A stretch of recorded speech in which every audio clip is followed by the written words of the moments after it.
So how does web scraping work anyway? How is Python able to grab the information from a web page and store it as text so that you can analyze it in your convenience? Well, this text that you see here, so this is an example website, and actually this domain is reserved for examples. But it's a normal web page built with HTML and CSS and other web development tools.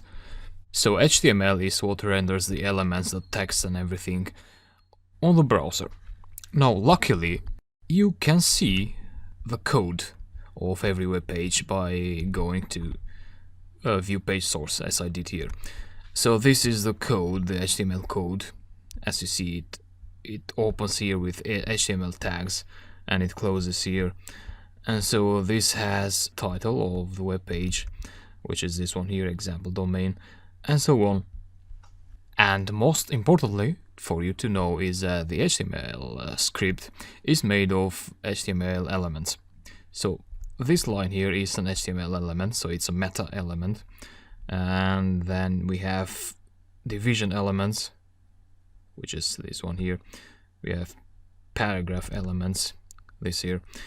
And these are called tags, so the div tag and the division closing tag, so opening division tag, closing division tag. And then we have the body tag. So here is where the visible part of the HTML page, of the web page, is placed. So everything you place inside the body tags, you will see there. So if you have example domain here, this domain is established to be used, etc. Here is where you see that text. This domain is established to be used for etc. So the HTML elements are key for web scraping. So basically, what you'll do is that, let's say you want to extract the text of H1 tags out of all the divs, all the divisions. So what you tell Python to do is you tell Python to go to all the H1 tags and extract the text of these tags, and Python will do that. But first of all, though, you need to load this entire script in Python, and the way to do that is by using the requests library. So requests allows you to give Python a URL, so like example.com, and Python will grab all this text.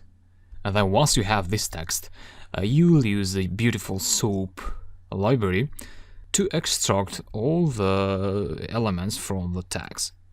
So for instance, the text inside H1 tags. And then you can store the extracted text in variables or in Python dictionaries or pandas data frames, and wherever you find it useful for your needs. So that's the concept. And you can see the same source code, as you might already know, from the inspect. So right click inspect and you see this. So here is like this source code, but you see it more organized. So for instance, if you're hovering your mouse over the body tags, the corresponding element in the web page will be highlighted as you see it. So if you expand this, now you are on the H1 tags and so on. So this allows you to actually see the names of the tags for the elements you want to extract. So we'll use the inspect window for understanding the source code of our web pages. So that's about the concept of web scraping. And I'll see you in the next lecture where I'll load a web page in Python, and then we will extract some simple data from the web page. So just to get you started with the requests library and the beautiful SOAP library as well. So let's move on.